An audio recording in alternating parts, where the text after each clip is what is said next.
Praise Lord. खुदावंद यीशु मसीह के मुबारक नाम में हम आपका खैर मकदम करते हैं। इस असेंबली ऑफ बिलीवर्स चर्च के प्रोग्राम ग्रेस ऑफ गॉड में आप सबका स्वागत है आज के इस दिन में, ताकि आप जुड़े और खुदावंद की आशीष को ग्रहण कर सके। तो आइए देखें इस प्रोग्राम को जो है ग्रेस ऑफ गॉड। कुदरत और जलाल हमेशा ही आपका है।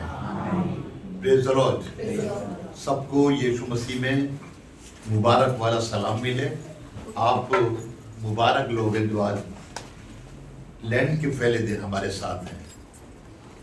बहुत सी हस्तियां ऐसी हैं जो यहाँ पर बैठी हैं, जो हर साल पहले वाले बुध में जरूर आते हैं और हम सबको मुबारकबाद कहते हैं। खुदा के घर में आना, खुदा की हजूरी को देखना और खुदा के साथ पुकारा रहना, खुदावन बहुत उसको बरकत देता है। और हम चाहते हैं आप भी बरकतें पजीर हो। आप कहीं जाते हैं तो बरकत, जैसे अगर आप जो मॉल में जाते हैं तो वहाँ पे कुछ चीज़ खरीदने जाते हैं और वो आपको हो सकता है अच्छी मिले, कैसी मिले आप ले लेते हैं। आप ऑफिस में काम करते हैं तो वहाँ से आपको कुछ हासिल होता है। ऐसे जब खुदा के घर में आते हैं तो आपको बरकत मिलनी चाहिए और हम बरकत ही के लिए आपके पास है। हम लोगों के पास कुछ भी नहीं है, हम कोई रईस ज़्यादा नहीं है, लेकिन जो खुदा ने हमें दिया है वो हम खुदा के लोगों को दे देते हैं। और आज ये नीलमा मेरे पे बड़ी गुस्सा हो रही थी, यानी बातों के जरिए। आपने 2 दिन पहले कहा था कि 4 और 5 को खूब खूब हवा चलेगी, ठंडे लगेगी। ये आपने कर दिया, बताओ हमें तो ठंडा लग रहा है। हाँ, ये खुदा की बातें हैं जो खुदा कभी कार किसी से कह देता है। और हम खुदा के शुक्रगुजार हैं कि खुदावन अपने उस घर को जिसको खुदा ने हमें बनाने का जिम्मा दिया है। अच्छा लग रहा है। कल ये जो कि नितिन की फैमिली हमारे साथ थी वहां पे, और शायद इनको अच्छा लगा होगा। अब वहां पे सफेदी हो रही है और सफेदी का जिम्मा भाई ने नितिन ने लिया है। हम खुदा का शुक्रगुजार हैं कि हमारा एक हाथ हल्का हो गया। उसके बाद वहां पे घास लगानी है और उसके बाद हमें बोर्ड बनवाने हैं। एक तो 10 फुट ऊंची सलीब लगानी है और हॉल के अंदर लोग उसकी लकड़ी की बनानी है सलीब। आइए आज एक बात के साथ आपके साथ बात करना चाहता हूं। आप पढ़िएगा, 4था बाब है वो मत्ती, उसकी पहली आयत पढ़े। तब आत्मा यीशु को बड़े ध्यान से बड़े हल्के के पढ़िएगा। तब यानी वहां पे लिखा उस वक्त, यानी कोई भी वक्त ऐसा होता है जहां पर हम जाना भी नहीं चाहते लेकिन जाना पड़ता है। जो पवित्र आत्मा एक ऐसी चीज है जो हमें गाइड करती है। और उस वक्त रूह यीशु को कहां ले गया? इतनी बड़ी शख्सियत। और अभी उससे थोड़ी देर पहले खुदा ने कहा था ये मेरा प्यारा बेटा है जिससे कि मैं खुश हूं। और उसको वो पवित्र आत्मा जंगल में ले गया। जंगल में कोई अच्छी चीज है तो मिलती नहीं है, हमें कंफर्ट देने वाली कोई चीज नहीं मिलती, आराम करने के लिए भी कोई चीज नहीं मिलती। अगर हम वहां जाते हैं रणथंबोर, अगर वहां पर होटल न ले तो हमें वहां पे बैठने की भी जगह नहीं मिल पाएगी। वो तो जंगल था पूरा। तो आत्मा उसको जंगल में ले गया। अब मैं सोच रहा था खुदा बाप जंगल में क्यों ले गया, इसको मैं कल बताऊंगा। लेकिन आज इसके आगे वाला वाक़या, हाँ, ताकि इब्लीस से आजमाया, ताकि इब्लीस से, और हिंदी में लिखा है ताकि इब्लीस से उसकी परीक्षा हो। अब भाइयों और बहनों,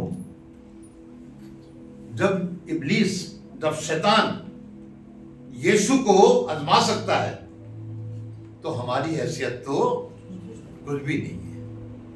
आजमाइश सबके सामने आती है, मेरे भी सामने आई, आपके भी सामने कभी कभी आजमाइश आई होगी और आने वाले दिनों में भी आएंगी। यह नहीं कि आजमाइश खत्म हो गई। जब यीशु मसीह आजमाया जा सकता है तो हम क्यों नहीं आजमाए जाएंगे? तो इब्रानियों का 2 बाब है और उसकी शायद 18वीं आई। क्योंकि जिस सूरत में, बड़े ध्यान सुनिएगा, पौलुस ने इब्रानियों कलीसिया को लिखा, जिस सूरत में उसने खुद की आजमाइश की हालत में दुख उठाया। किसने? यीशु मसीह ने। यीशु मसीह ने। यीशु मसीह को दुख को ही उठाना चाहिए था, लेकिन वो बाप ने कहा था मेरा बेटा है, ये से मैं खुश हूं, तो वो अपने बाप को और खुश करना मांग रहा है। जब आपके पास आजमाइश हो जाए तो आजमाइश में गिरना नहीं है। लिखा है कि वो क्योंकि जिस सूरत में उसने खुद ही आजमाइश की हालत में आजमाइश की हालत में दुख उठाया। जब इंसान आजमाया जाता है तो उसको दुख मिलता है, चाहे शारीरिक हो चाहे आत्मिक हो, दुख मिलता है। और खुदावन यही चाहता है कि हम यीशु मसीह की इस लाइन से अपने जीवन को सुधार लें। आजकल मैं जवानों को देख रहा हूं जो आजमाइश में पड़ जाते हैं, अपने माँ बाप से आंखें मोड़ लेते हैं। ये आजमाइश ही तो है, लेकिन खुदावन चाहता है इन आजमाइशों में हम भी ना पड़े और हमारी बच्चे भी ना पड़े, हम खुद उस आजमाइश में बने रहे। जिस सूरत में यीशु मसीह तो एक बड़े का बेटा था, उसकी सूरत क्या थी? ये बड़े का ही बेटा है। कोई राजा होता तो शायद आजमाइश अलग थी। तो उसने कहा जिस सूरत में उसने खुद ही, ये कैसे? खुद ही। इब्लीस की हिम्मत नहीं थी और हिम्मत नहीं थी कि वो उसको आजमा ले, लेकिन वो खुद क्या हुआ?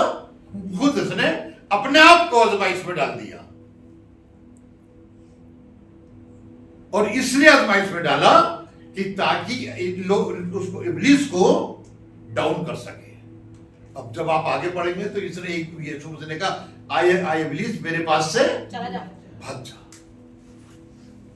इस आजमाइश के अंदर बहुत से लोग पढ़ते हैं, एक वर्ड है डेब्लू, एक है ना डेब्लू। ये डेब्लू वाले जो होते हैं ये बहुत आजमाइश में ला देते हैं। जो डेब्लू वुमेन, डेब्लू फॉर वुमेन।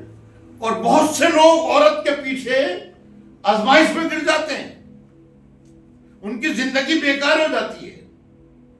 दाऊद को तो जानते हैं ना, जिसके लिए खुदा ने कहा था मेरा दिल इसके दिल से मेरी खाता है। अरे वो आजमाइश में पड़ गया, और इस आजमाइश में पढ़कर खुद नहीं पड़ा, उसने एक नंगी औरत को देखा ना आते हुए, और उसको ऐसे उसने कहा उसको अपने घर बुला लो क्योंकि मैं राजा हूं। यीशु मसीह तो बड़े ही थे। और जब वो इस आजमाइश में पड़ा तो बाइबल में लिखा है अपने बेटे को खो दिया उसने। जब माँ बाप आजमाइश में पड़ते हैं तो उनकी संतान दुख उठाती है। बहुत बार हम खुद भी दुख हो जाते हैं। आपको मालूम है शमसून नाम का एक आदमी था, वो एक औरत के चक्कर में पड़ा। अभी क्या नाम था? डिलेला। वो डिलेला के चक्कर में पड़ा। क्या हुआ? जो एक गधे की जबड़े की हड्डी से हजारों को मार सकता था, एक दिन इतना बेसहा हो गया कि दुश्मन ने उसकी दोनों आंखें निकाल ली और उसको पीतल की बेड़ियों में जकड़कर जेल के अंदर डाल दिया। और वहां वो चक्की पीसा करता था। बड़ा ही कितना उसका नाम था। ये भी खुद अपना आप ही इसमें फंसा, जबकि मना कर रहे थे कि नहीं भैया बाइबल में लिखा है ये, लेकिन वो आजमाइश में फंस गया और आजमाइश उसको ले डूबी। मालूम कितने लोगों के साथ? खुद तो मरा ही मरा, 3000 लोगों को लेकर मरा। कभी आपने नहीं सुना 3000 लोगों ने तो बपतिस्मा तो लिया था, लेकिन 3000 लोग एक ही वक्त में एक ही टाइम में मर जाए, ये शमसून के जमाने का तब है। दूसरा है वाइन, आता ना डेवलू आता वाइन। ये इतनी आजमाइश में डालती है कि हमारा खानदान खत्म हो जाता है। आपको याद होगा नूह के जमाने में उसने दाग की बाली लगाई, ऐसे लिखा ना, दाग की बाली लगाई और उसमें से क्या निकाला? दाग मधु, और उसकी शराब बन गई और उसने पिया और बेहोश हो गया, नंगा हो गया। क्योंकि जब ये शराब जो ना इंसान को ऐसा कर देती है, उसे खुद पता नहीं होता मैं क्या कर रहा हूं। माँ काम सामने खड़ी हो, उसे पता नहीं होता मेरी माँ है। बीवी सामने खड़ी हो, उसे नहीं लगता कुछ भी।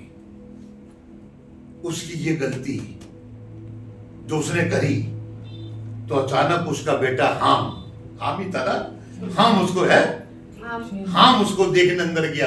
तो उसे पापा तो नंगे पड़े, हम पापा नंगे पड़े तो तू एक काम करता, कपड़ा डाल देता। और आगे भाइयों से कह रहा है पापा नंगे हैं, आओ मैं तुम्हें दिखाऊं। ये देख आजमाइश किस पे आई? नूह पे। उसके बच्चों ने नहीं पी और उसमें आई, वो नंगा हो गया और लड़का देखकर आया और उसने आप भाइयों को बताया। भाई गए, एक चादर लेके गए, मुंह यानी पीछे से चादर डाल दी, उन्होंने नहीं देखा। और जब नूह को मालूम हुआ तो मालूम है क्या हुआ? हाम को जो शराब मिला वो श्रापित कराया गया। आसमान के खुदा ने उसको श्राप दे दिया। आज कहा जाता है जहां पे हाम जाके बच गया था, और आज सुनने में आता है कि हाँ वो दीप एक और उसके 2 टुकड़े हो रहे हैं, वजह हाम की खातिर। और खुदावन यही चाहता है कि हम आजमाइश में न पड़े। आजमाइश में पड़ जाएंगे, नुकसान तो हमारा भी होगा और हमारे बच्चों का होगा। बच्चे क्यों उठा रहे दुख? क्योंकि बाप और मां आजमाइश में पड़ गए। तीसरी चीज क्या हो सकती है? वेल्थ पे आने में बहुत से लोग बड़े क्या करते हैं? आजमाइश में आ जाते हैं। इतना सारा पैसा मेरे पास। देखिए, सिर्फ आज मेरे पे इतना टाइम नहीं कि मैं ज्यादा बोलूं। सॉरी, मैं कोई से अपने ऊपर न ले ले। हननिया सफीरा, क्या चीज? हननिया सफीरा, वो खुदा को देने जा रहे थे। कहां पे? खुदा को दे। और देखे इतना रुपया आ गया, उन्होंने उम्मीद नहीं करा था इतना आएगा। तो एक आजमाइश आई कि इसमें थोड़ा निकाल कर रख लो। उसने क्या पता, उसको क्या पता पड़ेगा। वो भूल गया बेटा तू खुदा के खादिम के पास जा रहा है। और जब वो लेकर गया, अपनी औरत से कहा भी मैं दे के आता हूं, देखना खुदा खादिम मेरे से खुश होगा और मैं मेरे को कहेगा आज तो मेरे साथ बैठ के खाना खा। लेकिन जब जैसे ही पहुंचा तो पतरस ने कहा, आए हननिया एक बात बता, क्या जमीन इतने में बिकी थी? कह रहा हाँ इतने में बिकी थी। कितनी बड़ी आजमाइश में आए ना। उसे कह देना चाहिए था, नहीं नहीं इतने में नहीं, इतने बिके, हमने बाकी रख लिया थोड़ा। उसने कहा है हननिया, क्या कहा था बताओ? कि तूने खुदा की रूह से झूठ बोला। मुझसे नहीं, तूने खुदा की रूह से झूठ बोला। और इतना कहना था, वो गिरा, मर गया। और वहां के लोगों ने उठा के उसको वहां पे जाके दफना दिया। अब 3 घंटे हो गए जब उसकी औरत ने देखा हननिया ने कि यार मेरा शौहर नहीं आया। कहना मैं जरा जाके देखते हूं वहां चाय वाय पिए, यानी सोच से आज की तारीख में ये सोचते। तो जाके उसने पतरस से पूछा कि मेरा शौहर आता था क्या? वो मैं बात बताऊंगा कहां है, पहले ये बता क्या जमीन इतने में ही बिकी थी? उसने कहा हाँ इतने में बिकी थी। तो बाइबल में लिखा है, पतरस ने कहा तुम दोनों ने एक बात में एका किया, गलत बात में क्यों एका करा? बहुत बार हमारे बहुत से घरों में एक ही बात में एका, हाँ ऐसा ही है, ऐसा ही है। कहना जब भी कोई पूछो तो ये कह देना, होता ना ऐसे ही। अपने छोटे बच्चे सुन, और दादू आए तो बता देना ऐसा है। ये 3 चीजें हैं जो हमारी जिंदगी को आजमाइश में डाल देती। अब देखिए, जब आजमाइश में डाला जाता है तो याकूब का पहला अध्याय और उसकी 12वीं आयत को पढ़िएगा, आपको अब सब कुछ साफ साफ नजर आ जाएगा। जी, मुबारक वो शख्स है। कौन कौन कौन शख्स ऐसा है? मुबारक है वो शख्स जो आजमाइश की बर्दाश्त करता है। क्या भाई, देखो आजमाइश तो आनी है, रुपया बहुत आना है मेरे पास, वाइन भी कोई मेरे को पिला देगा, हिंदुस्तान में क्या बाहर भी पिला देगा, लेकिन लिखा यह है लड़के बहुत मिल जाएंगे। आजकल लड़के नहीं छेड़ते लड़कियों को, लेकिन बाइबल बताती है कि नहीं। क्या लिखा है? मुबारक है वो जो आजमाइश की बर्दाश्त जो करता है। आजमाइश की बर्दाश्त करता है। यही तो हमसे गलती हो जाती है। मैंने आपको बताया था इतवार को, कीमती खजाना क्या है? बर्दाश्त करना, सब्र करना। नहीं, खुदा को ये नहीं अच्छा लगता। मुबारक है वो जो आजमाइश को बर्दाश्त करता है, क्योंकि जब मकबूल है रब, क्योंकि जब उसमें बर्दाश्त करेगा। देखिए आजमाइश को लोग बर्दाश्त करने में यीशु मसीह को क्या क्या करना पड़ा? 40 दिन तक खाना ही नहीं मिला, निराहार रहा, पानी तक नहीं मिला, क्योंकि जंगल में बहुत कम ही पानी होता कहीं। तो बाइबल बता रही है मुबारक है वो जो कि आजमाइश में बर्दाश्त करता है, क्योंकि जब मकबूल है रब, वो खुदा की निगाह में मकबूल है।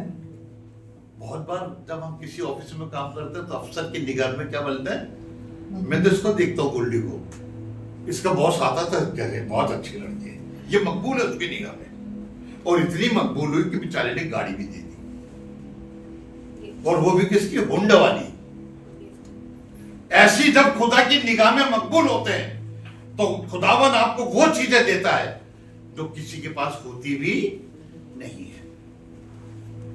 हाँ, आगे पढ़िएगा। तो जिंदगी का वो ताज हासिल करेगा। क्या हाँ, अगर हम बर्दाश्त करेंगे और खुदा की निगाह में मकबूल बन जाएंगे तो क्या मिलेगा? जिंदगी का वो ताज। हम जिंदगी का ताज हासिल करेंगे, और वो जिंदगी का ताज जो hamaरे ऊपर रखा जाएगा, जहां पर हम हजारों साल यीशु मसीह के साथ राज्य करेंगे। 13वीं आयत।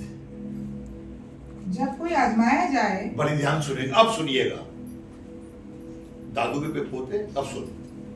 और जब कोई आजमाया जाए तो ये ना कहे कि मेरी आजमाइश खुदा की तरफ से होती खुदा है। कभी नहीं आजमाता। पूरी बाइबल में देखिए खुदा ने कहीं पे भी नहीं आजमाया। यीशु को भी किसने आजमाया? शैतान ने। दाऊद को किसने आजमाया? शैतान ने। साउल को किसने आजमाया? शैतान ने। तो जब कोई सब लोग यानी आजमाइश में पड़े तो ये ना कहे कि खुदा ने मुझे आजमाया। बहुत बार कहते खाए खुदा की मर्जी थी, ऐसा हो गया। नहीं बेटा, तेरी गलती थी। आगे पढ़िएगा। क्योंकि ना तो खुदा बदी से आजमाया जा सकता ना है, तो खुदा बदी से आजमाया जाता है, और ना वो किसी को आजमाता है, और ना वो किसी को आजमाता है। अब 14वीं आयत को पढ़े। हाँ, हर शख्स अपनी ख्वाहिशों में कैसे आजमाया कैसे जाता है? अपनी ही ख्वाहिशों में। आंख से देख लेना, यार बहुत अच्छी है, अच्छा ठीक है, मोटरसाइकिल चला रहे हैं लेकिन निकल तो वही जा रही थी। फिर से पढ़ेगा 14वीं आयत। हाँ, हर शख्स अपनी ही ख्वाहिशों में, हर शख्स अपनी ख्वाहिशों में खींचकर और फंसकर, खींचकर कैसे? पहले उसमें जो खिंचता है, देखता है, वो हंसी तो कहते हैं अब हंसी तो फंसी, ये करते हैं ना। तो क्या करता वो? खिंचता, उसकी हंसी पे खिंचता गया, चला गया आगे, और फंसकर आजमाया, और फंसकर खिंचा, फंसा। जैसे आपने देखा है, जब मैं जाता था राउज़ स्कूल में तो वहां पे कुछ आदमियों को देखता था। मैं 6ठी 7वीं में था, तो मैं देखता था कि वहां पे कुछ लोग वो डाल देते थे जाल, और उसमें दाना डालते थे। तो उसमें जो बुलबुल वगैरह आती थी, और वो जैसे वो चुकती थी, वो उसके बंधन में आ जाती थी। तो खिंच के फंस जाता है, हाँ आजमाया जाता है, आजमाया जाता है। फिर ख्वाहिश हमला होकर, फिर क्या होती है? ख्वाहिश ख्वाहिश क्या होती है? हमला हमला होती है गुनाह को जनती है, और क्या करती है? गुनाह को जन्म देती गुनाह को जनती है। और गुनाह जब बढ़ चुका, और जब गुनाह बढ़ चुका होता है मौत पैदा करता है, तो क्या पैदा करता है बेटा? है। मौत। मौत पैदा करता है। बहुत से लोग इसलिए मर गए क्योंकि वो खिंच के फंस के आजमाइश में पड़ गए और मौत ने उनको अपने मुंह में डस लिया। इसलिए कभी भी हम अपने को अलर्ट रखें। गाड़ी चलाते हुए आपको आजमाइश वो कर सकता है, पैसा आपके पास आ जाए तब आजमाइश। अब जैसे क्या एक आदमी था ना, उसके पास बहुत पैसा आ गया। कितना? बहुत पैसा। लूका के 12 बाब में लिखा है। और जब पैसा आ गया तो उसने कहा मैं क्या करूं, इतना पैसा आया है। उसने कहा एक अलग जगह बनाऊंगा कोठरी और अपना सारा धन वहीं रखूंगा और एक बार भी नहीं कहा इसमें से खुदा को दूंगा। तो और क्या कहूंगा, आए मेरी जान चैन कर, खा पी और सुख से रहे। और सुख से रहे, क्योंकि तेरे पास बरसों के लिए बहुत है। बहुत है। लेकिन तभी आसमान से आवाज आई, आए बेवकूफ, आज तेरी जान। आज तेरी रात जानी ले ली जाएगी। जो तूने कमाया है ये किसके काम आएगा। और उसी रात वो आदमी मर गया, आजमाइश में आ गया रूपों को देखकर। खुदावन बहुत प्यारा है, आपसे प्यार करता है, आपको देना भी जानता है, लेकिन कभी उसकी आजमाइश में ना फंसे। दूसरा पतरस दूसरा बाब, नबी आई पढ़िएगा, दूसरा पतरस दूसरा बाब और उसकी नबी आई में कुछ ऐसा लिखा, पढ़े। तो खुदावन दीनदारों को आजमाइश से निकाल लेता। क्या चीज? तो खुदावन दीनदारों को, किनको? भक्तों को, जो भगतते हैं। कैसे भक्त वाले? जो चर्च आते हैं वो भगत नहीं होते, जो आजमाइश में नहीं पड़ते, उसे भक्त कहा जाता है। फिर से पढ़िएगा लाइट। तो खुदावन सो खुदावन दीनदारों को दीनदारों को आजमाइश से निकाल आजमाइश से क्या करता है? निकाल। भाई देखो आजमाइश सब पे आती है, भक्तों पे भी आएगी। अब कहेंगे कैसे भक्तों पे आ जाएगी? भैया पतरस तो भक्त, यहूदा इस्करियोती भक्त, जकरिया जो कि काहिन था वो भी तो भक्त था, लेकिन सब पे आजमाइश क्या आई और तीनों ही आजमाइश में पड़ गए। जब उन पे आजमाइश आ सकती तो मैं और आप क्या है? हाँ आगे।